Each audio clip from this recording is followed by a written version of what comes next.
kum thar kan ha hele kan thir kum thatak mai pathian in min han lang kaya kan fel na te kan thei na te ani lova pathian khongai na le mangai na kan chan ani ti hi ke chuan ka mu chiang em maya achan chumi tam takin heng hun te hi muan duwa tin kan mangai te poin hunge se kan duwa thei to pin kan en kola ma se mual min liam san tho thri na eng kim tan hian hun ruat awmatia heng kum thar hun te hi kan chan bi khi kan van ne ni ti hiยิ่งไงตัวชวกทะเลเตียงอูอาเชนดำทะเลง่อยมาเสแห่งหุ่นช่วงกายโซโลเตอันนี้เมกลายินเกเลนังเยโรจูลัลปาซาไงนั่นแหละเขาไงนักกันจังอ่ะ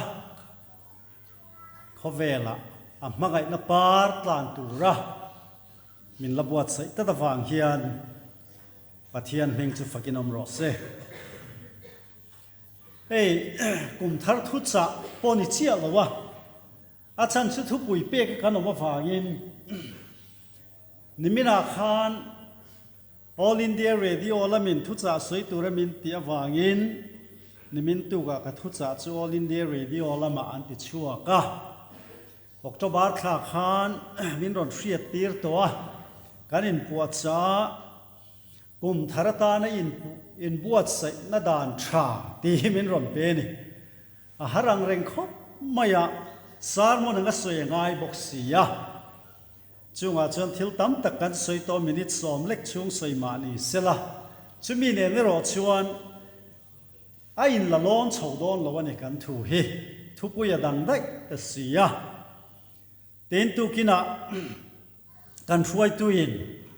กันไบเบิลอินหานับประคัดอันเชียร์ตัวปิตรเลขทอนประคัดนบุงขัดจางสอมปะกัวที่เส้นดังคริสตาที่เส้นลูจวนตลันอินนิโซอินเฟสียเต็นอาทุอินหาเลนับประคัดชูติร์กอติทิลติบุงนิจางทุมอันนี้ยะตินเลยเตเตอามาอินเซมดารินไม่อย่างนี้นั่นเน่นาเราวินลาร์ตาที่นั่นจุงอาจวงเทวะอติไม่อย่างนั้นเน่น่อินลาร์ค่ะอันจุงอาจวงอันเฮตาเห็นหันเชียร์เบลดูกันเนี่ยเจเรมียบุ้งสมนิเลปทุมจางสมนิเลปกัวจวนกัดหูจุไม่อังตูบ่าวลุงชุดสมนาอังอันนี้เราเวมนี่ที่ฮิลลปาทุชัวกันนี่ที่กันหูบกันนี่ลัลปาทุจุไม่อังอันนี้ไม่ปะเทียนทุยนาติจูลัลปาทุฮีอารมณ์นิโซปะเทียนนี่นะทุกันเชียร์แต่กันซาตานมัลมินสอมสักรอเซตัวน่าชวนปะเทียนฝักลาสตูรินหันเงินกันเอกอลกันเด็ดจอสเลนิค่ะที่เซนทิลตีเทน่าตีลาสตูรินกันโซมังละลาตักไม่ยันยาอัตเลมาอุปดมเด็กที่ชวนกันสังุนขบไม่ยาราลีเล็กคอนเกรสเล็กมีตีเวล่กันนุ่นตุยหาละเลงเวล่ตีข้านี่จะมีสตูชวนเราซ้อมเตียง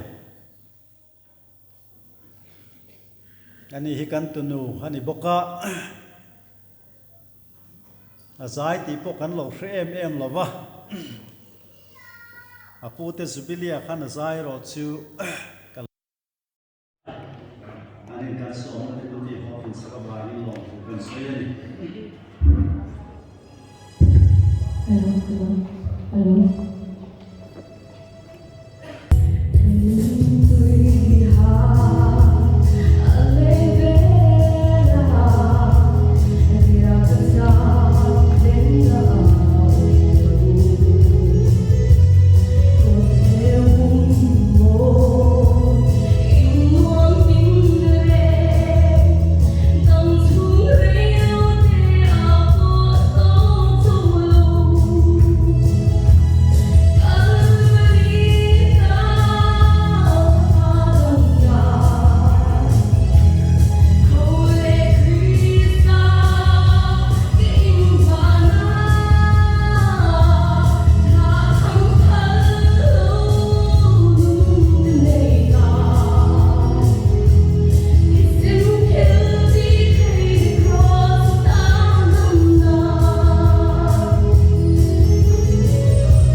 lom hle mai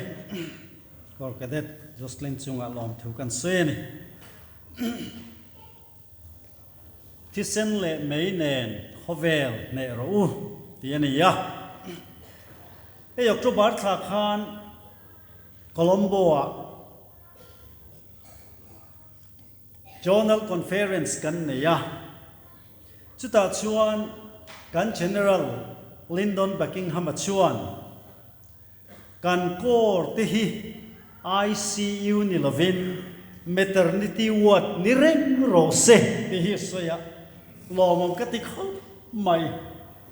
a sema bo kor ni kum te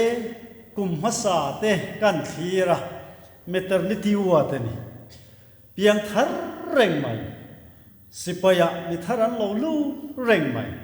do pui thar tu te chuwa chuan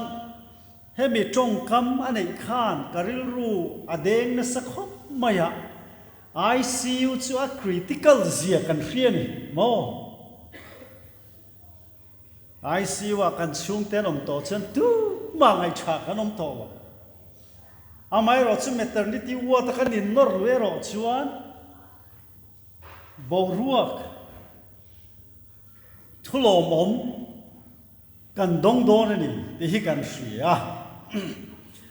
chu ta chang chuan lim na te nui na te lom na te chung ko pun na te lo thleng thui na ni chu tiang nga thlen theina atan chuan thi sen hi a poimo chu lo ni tan tin thi sen le mei ti thu pui ani ya chu enge kan ti chuan thi sen le mei chu pathian thil ti theina ani eng tiang ang ta ka pathian thil ti theina nge kan ti chuan thi sen le mei mang hian sual ti thiang lim na sual tlen fai na kan huani lalpa chu fakinom ro se afapa I suwa thi senin kan sual zong song min tlen fai sak train avan ro pui e kan ha dam na le kan chol na ni tiro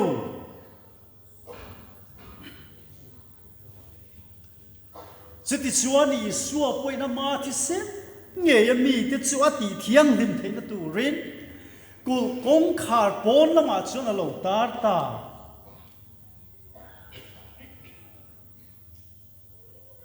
nang le ke kan thiang lim theina tur atan I suwa chuan ama thi sen nge kha a lo hla na ni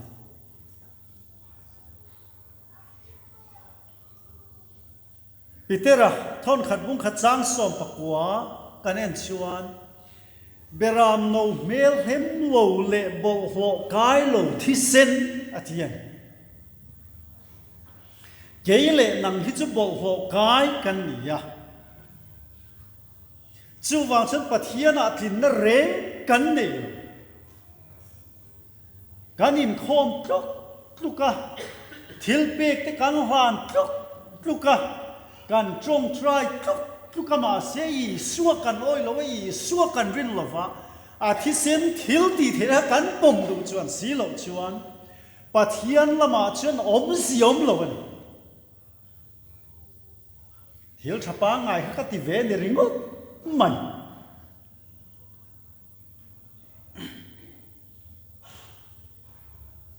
avan tha em pathian do theina man lai sual te haiderina om awang khan pathian ina ma fel zi en tir nan Krista Yesu chu a thi sen rin na awanga sual thu pa choina a ruat ta ni pathian ina min ruat sak na hi a ro pui lu tukan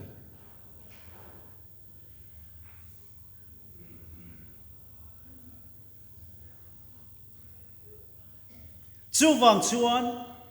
thi senina aken a thil ti thei na chu enge kan ti chuan tun din le na fam kim perfect restoration hiền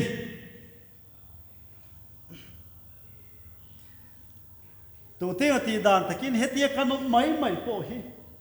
Isua Christa in hlan na le thisen thil ti thena ha karin tat chuan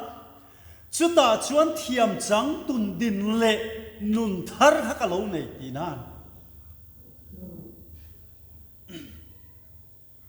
tu nai ro chen Christa Isua nang ni ma na hwa ta ka om te kha Christa thisen chuan ti mai in lo om ta lalpa lak ta ka om thin te kha lalpa naya min siam tu chu Christa thi sen hian lalpa chu fakin om ro se eden tluk na bo chiat na in mi hring le pathian in kara in then na kha a thena a siama thuai lo na sual tluk lu na awanga siam tu ne na in then rang to amit mua siam digle na atan chuan thi sen luan tir alo ngai ta man lai chuan ran thi sen hlan thin ani chu pathian poina phu ta khani he thi sen hian kan sual te chu khuin tlan na siam three man lai thu thung ta na khan ran thi sen khan a hlan tu te sual chu khuin tlan na siam three na ni hebrai bung ko chang som ni le pan hi a khan kan nu chu thi sen a in thoi na chu pathian in a lo pom awang khan mi hring te sual chu khuin a lo om three na ni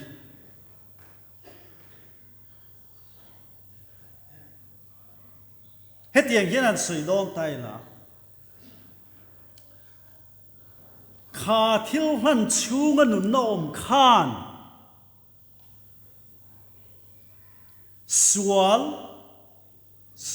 chu thi na kan thi sen zam luang hemia cheng tlat nung tlat kha thi sen a in thoi na chu chuanin I suwa thi sen a in thoi na khan a lo tleng fa ya chu tlen fai na thil ti thei na ro pui tak mai kha lo ni ta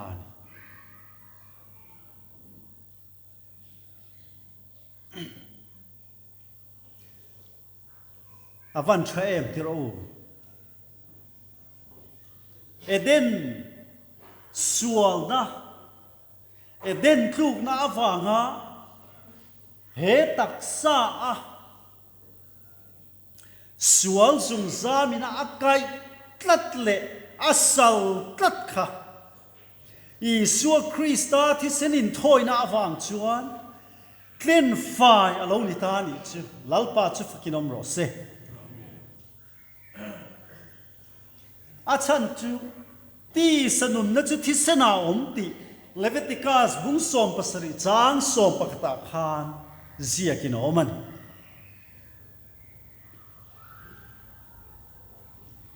mi hring ayo in ran kha athita zo an chu kharan thi sen khan ama in thil ati thei anilova pathian in kha thil hlan kha alo pom awangin thil ti thei le hlu alo ni ta lalpa chu fakinom ro se pathian in afapa Isua Christa thi sen kha alo pom awang kha keile nanga sualom tree na kha rinna wanga Isua kalo oi kha lalpan chu karin na chu fela min puan sakta zo kani avan ropui em avan ha dam cm thiro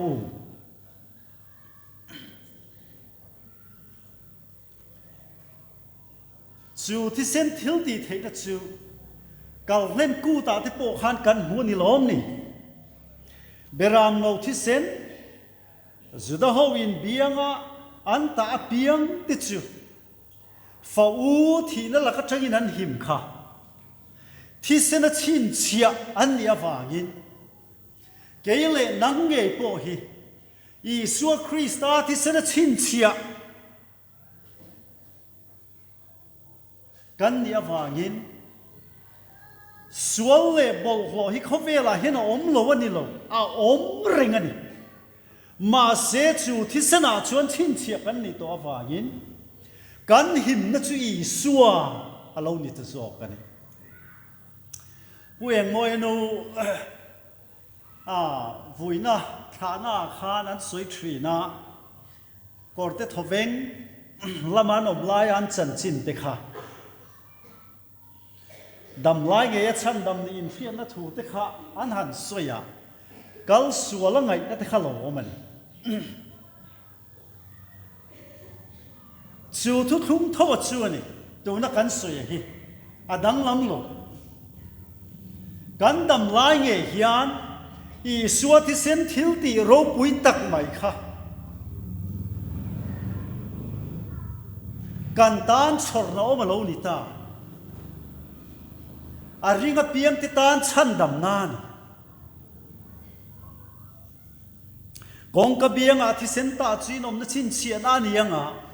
thi sen ta chu ka huanga chu in chu ka kal ka na nga nang ni chon ai gupta mi te agin in tuar velova Keini zema bok kor chandam na sipai inti te hian chu kan ro chanani Isua Krista thi sena chin chia kan nia wangin lalpa chu fukinom ro se chu mini chu in ta ser anianga lalpa thil ti in hriat reng nan in pu thrin turani thang thar zel te po in chu ni chu Anser kum khua turani ai gupta mi te that turin lalpa chonaron fan donani kongkalu chung le abiang to na thi sen amu chuan kongka chu akal ka nanga ti hlum tu chu nang ni that turin alo lu a phallova ani Krista thi sen a chin chia Krista thi sen a sertan kan ni si chuan sual da chuan kong chi sang sangin minron deng dotan khovel khwal sin kong kan zo me ka kan la zo sel donen ma se Isua thi sen a chin chia kan ni to thata wangin chu chan kan nu na ti buai ve to lo chu mi chunga chuan rin na in ring tu ti chu kan leng to sok donen ni min lama te po kan ngai kha tui pui chiang ang pon phone ma sela long chu tui pui chunga a leng ang khan Isua Krista rin na in sual na te khem na ten ati buai thei to lo Krista nun ha chok na rama chuan chung zong chu ne na thu min puan chu sak to wangin thi sen thil ti the na chuan min hum him tree ani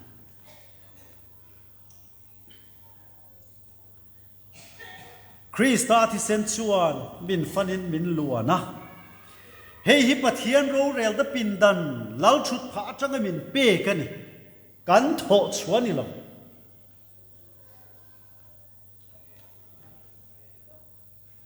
hei hian siam that na le nunin thak kheng na a kheng ani chu wang chuan keile nang hian Isua Krista kan lo ringa lal le chan dam tu ta na kan lo pom na tu hian van khuwa khan ro an rela lalpan min pe ani chu chuan siam tham na le nun thak thleng na keng thui ti thiang lim na tlan na ti dam na tun din le na siam thar le na chan dam na te abukimin Yeshua Christa thi sena chuan hlen chua ani chu wangin nun thar kan nei Isuan Calvary cross ator na ama thi sen luang chuak ngei tang khan chu chu min pe ni lalpa chu fukinom ro se he thu hi Pentecost nia khan mei angin ronin lartan ring tu te zinga tir ko te zinga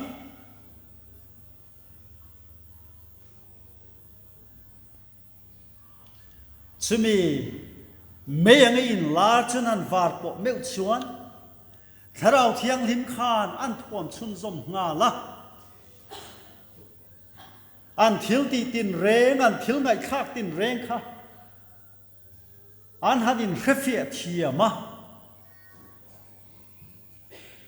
chita chang chuan pathian thu thil ti theina chuan an buala miong rop te hlau na khat ring tu te khan ni tat mai ni Pentecost nia pung khom te kha ma se engelo thing ta leite te chu mei te chu leite te anga in sem dar khan an chung afu ta thik maya pathian thu chu an chung afu ni hriat na dang lam tak mai khan pathian thu chu nan hreta in shil fia chon le po ngai lo nan soya piang mai kha an han in hrethiam ton ta chu chuan an ma nia chian na dang lam tak mai kha lo theng ta tharau thiang lemin an buala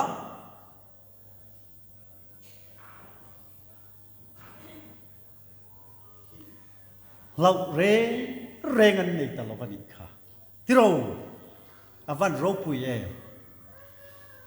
keile nang tu lai ring tu te po hian hlau hi kan nga lu tuk thri na ni pathian thu kan hriat lo awang te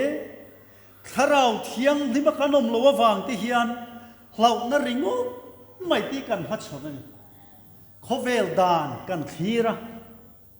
chan chin tha soi na kwar tu reng ko to lo wani ma se min pathian thu hriat tak chuan martar khegin chu thu mei chuan ama chu alu ta da wangin an thi chil thak mai ani tulkara te po khan WhatsApp group a chuan musulman pa Yeshua Christa rin na phatsan du lo wanga an soi sak hlum te kha ena re om kho mai ma se atlan tu ama chan dam tu wa pathian Yeshua Christa ka phat du tat lo wangin thi thegin a tuar ani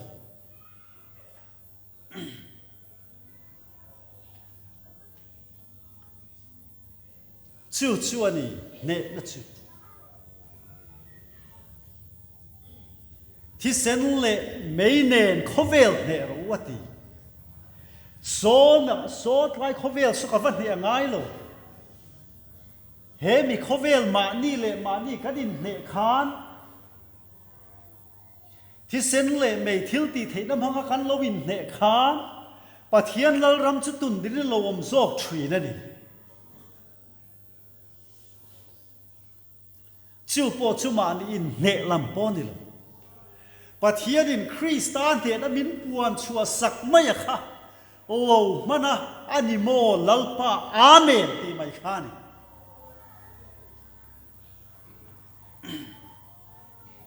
Pentecost ni a khan mi ong rob le hlau na khat ring tu te khan nun tharwan nun tlan na le thiam chan na chu an han khrefian han hu fia ta I suat hu pek ro pui ber ramtina kalin chan chin tha chuan khovel adeng chuak tan chiu mi zara mi hring sak lo le khovel le sual na he theilo keile nanga tan thi sen le mei pathianin kan ayo arin na chu lo tromin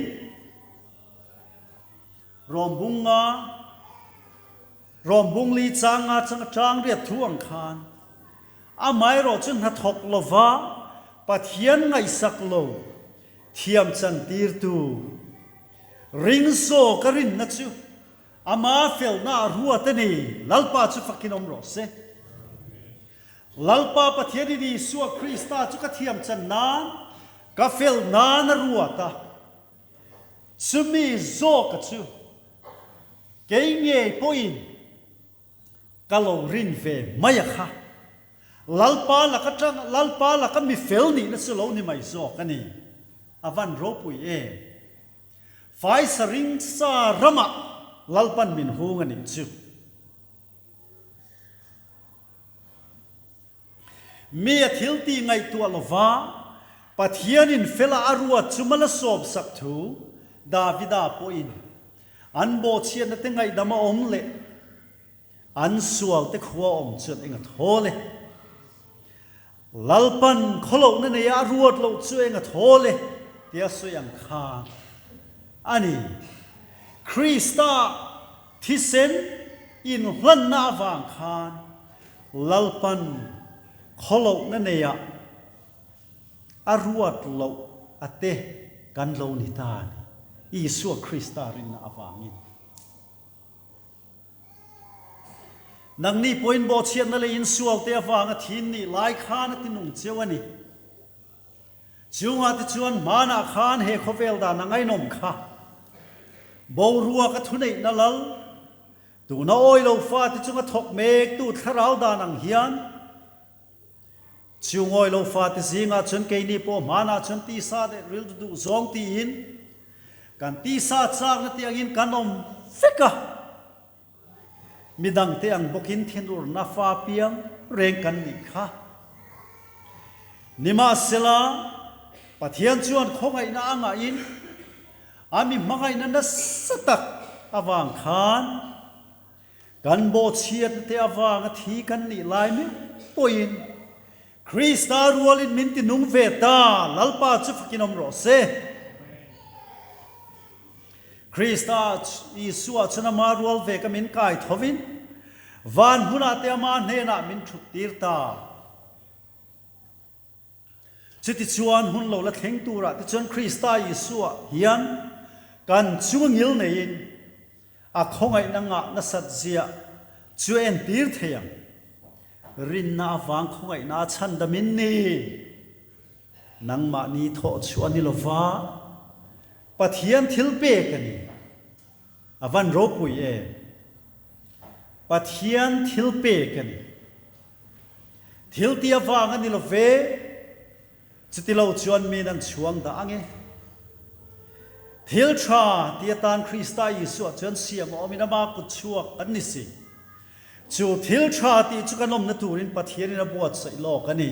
athian mi hring na chuan ko thana te kan hanin mang dewa thil ti thabik ta lua te kanin ngaya kan vuya kan phuna nei tu chan changlo takin soi sel tur kan zongani ma se krista thi sena zo a ko khan kan ni na kan han chian meu chuan kan tho na sat po le kan in khom na sat po le kan in man na sat po le rim na kan hua lom na kan changani lom ni mi khual kan ni lovan dei tu kan ni to so ka wangin krista nen pum khat asiam kan ni awangin ko khan ho zinga thil ti te pathian ram thil pek te in khoma fe chua te pathian fakazai te hi alo nuam ta e mai ma se krista nei tu kan ni lo chuan kan tho ra mal som na kha lalpan min pat sak ni tlata khiat na kan nei awangin kan be seng thila thlen lo te hian vui mui kan puthri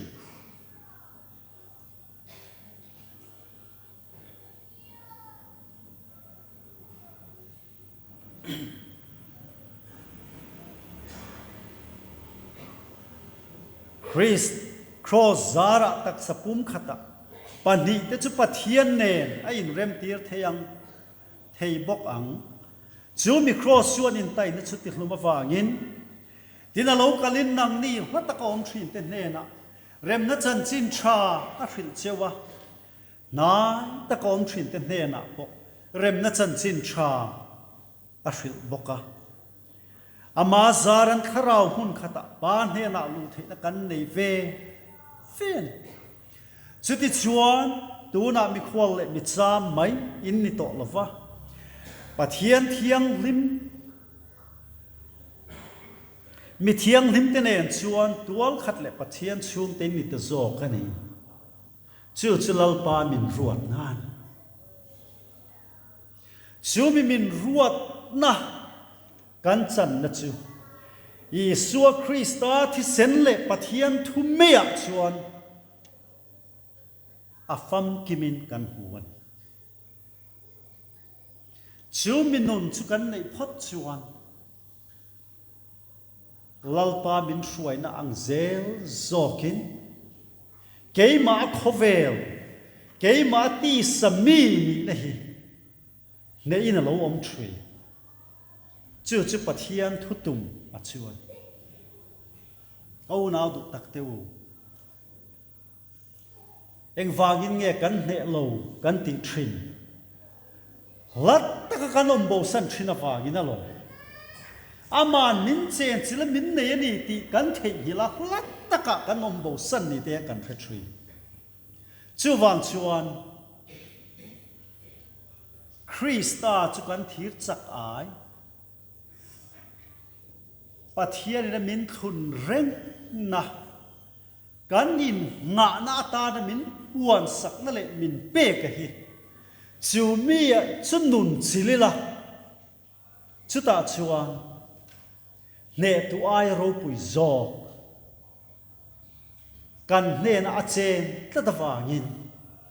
thi sen chuan min hi a khuwa pathian thu mei chuan min hual vela fellow na te sual na ti chu na lo kang fa zela tharau thiang thima chuan